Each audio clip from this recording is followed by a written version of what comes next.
For 2 decades, One Blue can ruled the American beer market with absolute authority.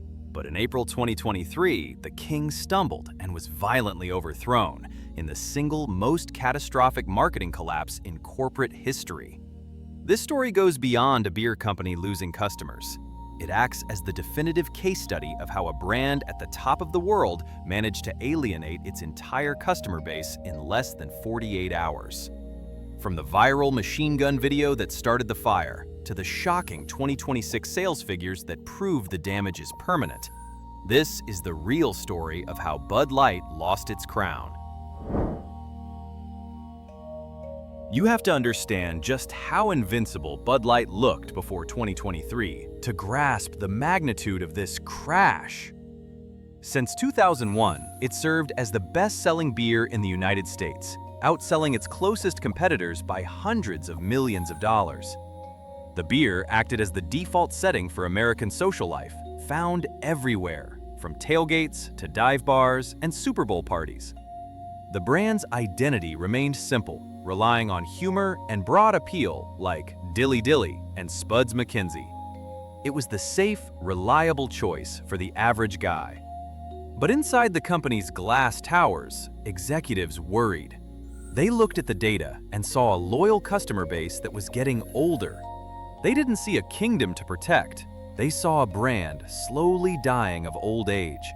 And that fear drove them to make a hire that changed everything.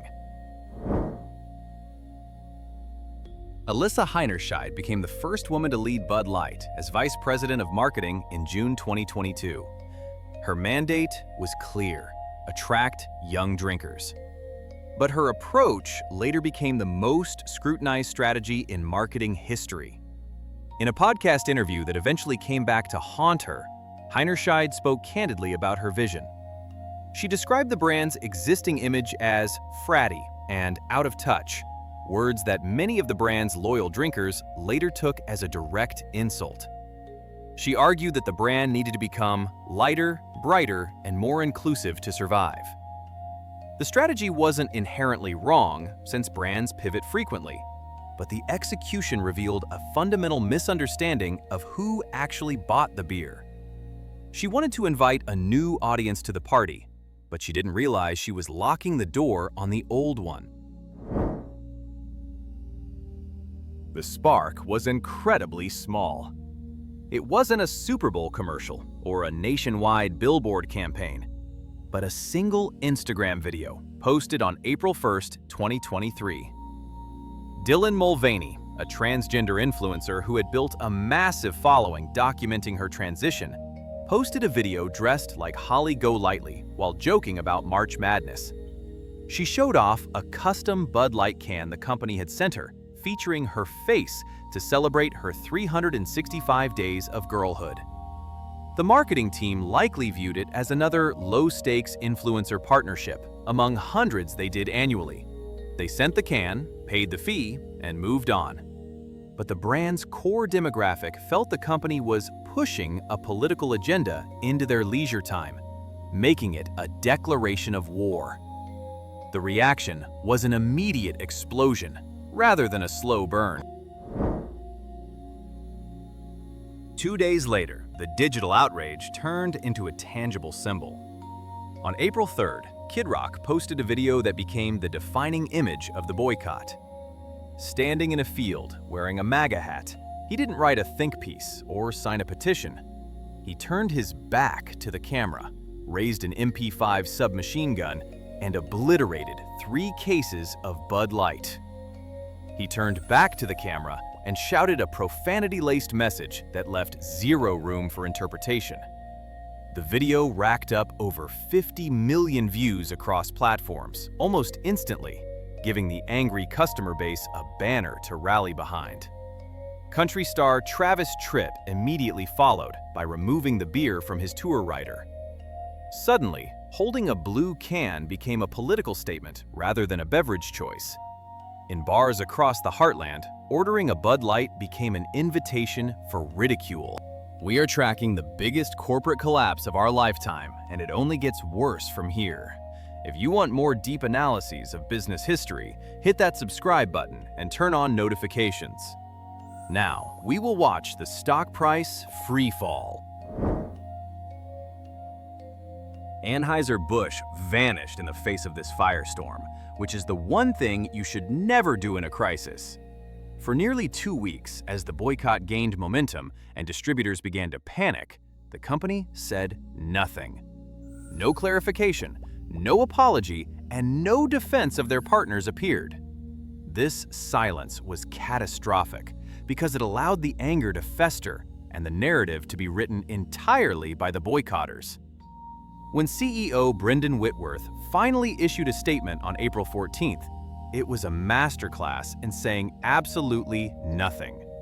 He talked about bringing people together and the American spirit, but didn't address the controversy directly. The statement was too vague to appease the angry conservatives and too cowardly for the LGBTQ+ community, who felt the company had abandoned Mulvaney.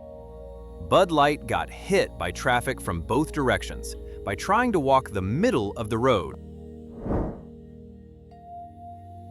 By May 2023, the anecdotal evidence of empty shelves turned into hard data, and the numbers were terrifying. Sales fell off a cliff. Weekly volumes dropped by 24%, then 28%, and eventually settled into a consistent decline of nearly 30% year over year. In the beer industry, a 2% drop is a bad year, but a 30% drop is an apocalypse. The ultimate humiliation came in June, when Bud Light lost its title as America's best-selling beer for the first time in more than 2 decades. The crown passed to Modelo Especial, a Mexican lager. The irony was bitter, as angry customers swapped an American-brewed beer, owned by a Belgian company, for a Mexican beer, owned by an American company, Constellation Brands. The switch wasn't temporary. Once drinkers changed their habits, they realized they actually preferred the taste of the competition. The executives in New York and Belgium might have lost their bonuses, but independent distributors felt the real pain on the ground. These family-owned businesses that had carried Anheuser-Busch products for generations watched their livelihoods evaporate. Delivery drivers were heckled and harassed in the streets just for driving the blue trucks. Some distributors reported losses of thousands of dollars per month per route, serving as innocent bystanders in a culture war they didn't start. One distributor told the Wall Street Journal that he didn't sign up for this. The company tried to stop the bleeding by sending free beer to distributors and offering massive rebates to customers, effectively making a 15-pack free at one point. But you can't buy back respect with a coupon. The trust between the brand and the people who physically sold it was broken. By the fall of 2023, Anheuser-Busch entered full panic mode. The inclusive strategy died, replaced by a desperate scramble to look as traditionally masculine as possible. They released camouflage aluminum bottles, pumped money into country music festivals, and launched ADS featuring NFL stars and Clydesdales grunting on football fields. It was a transparent attempt to pander to the very demographic they had insulted, and everyone saw through it. The desperation reeked. They even announced a partnership with Harley-Davidson, another brand with a tough guy image, hoping the association would rub off. But the consumer memory remained too fresh. Every time they waved an American flag, the comments section flooded with reminders of the Mulvaney can. They tried to put a bandage on a gunshot wound, and the bleeding simply wouldn't stop.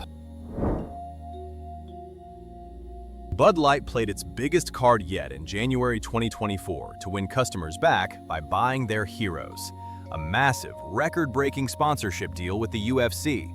We are talking over $100 million to plaster the Bud Light logo all over the octagon. Dana White, the UFC CEO who never shies away from controversy, defended the deal aggressively. He went on Fox News and told Sean Hannity that Anheuser-Busch aligned with his values, citing their support for veterans and farmers. It was a calculated move because the UFC audience was exactly the demographic Bud Light had lost. White basically told his fans to get over it because the brand was with them now. It helped stabilize the ship, but it came at a premium price. they paid a fortune just to be allowed back in the room. The strangest twist arrived when the man who started the boycott decided to end it. In late 2023, Kid Rock appeared on Tucker Carlson's show and publicly forgave the brand. He said they got the message, admitting that he didn't want to see the company destroyed or American workers lose their jobs. He was even spotted drinking a Bud Light at an event shortly after. He later claimed on Joe Rogan's podcast that he never actually stopped serving it at his own bar in Nashville. It was a bizarre reversal that left many of his fans confused about whether the boycott was over. For Kid Rock, maybe it was, but for millions of former drinkers, the anger had morphed into apathy, which is far more dangerous for a brand. They hadn't just boycotted Bud Light, they had moved on. They found other beers they liked better, and Kid Rock's permission slip wasn't enough to bring them back. By early 2026, the dust has settled, and the American beer industry is permanently altered. Bud Light didn't just lose the top spot, it kept falling. In September 2025, another humiliation occurred when Michelob Ultra, a low-carb beer also owned by Anheuser-Busch, surpassed Bud Light in sales volume. The former king now sits in third place.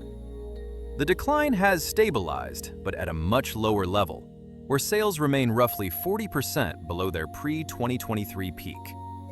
This is the new normal.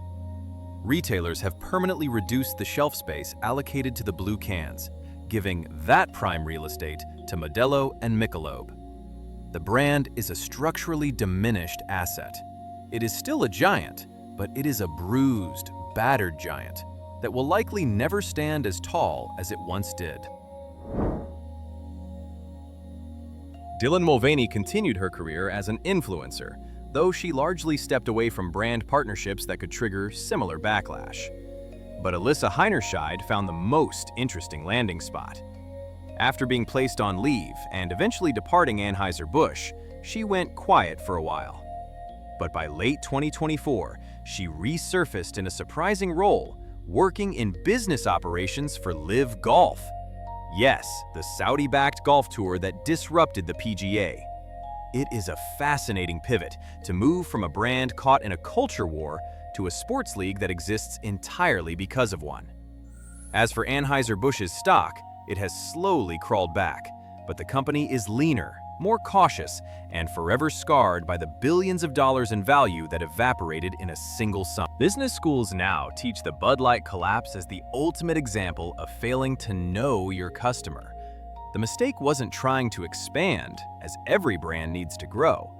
The mistake was insulting the people who brought you to the dance, in hopes of impressing people who were never going to dance with you anyway. They forgot that beer is a tribal product and a badge of identity.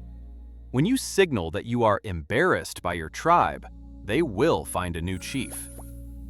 Companies like Target, Tractor Supply, and Harley-Davidson watched this disaster unfold and immediately adjusted their own strategies, pulling back on controversial social stances. The Bud Light effect became a real term in boardrooms, warning how quickly a silent majority can become a loud, destructive force. The story of Bud Light is ultimately about loyalty rather than cancel culture. Trust takes decades to build and seconds to break. Bud Light remains on shelves and millions of people still drink it, but the aura of invincibility is gone forever. They learned the hard way that in the modern marketplace, the customer has a voice and a choice, not just a wallet. The king is dead, and the people have elected new leaders. It is rare to see a titan fall this hard, this fast, and stay down. The beer aisle has fundamentally changed, and it serves as a permanent reminder that no brand is too big to fail if it forgets who keeps the lights on. If you enjoyed this breakdown of corporate chaos and want to see more stories about how the mighty have fallen, make sure you subscribe to the channel. I'll see you in the next video.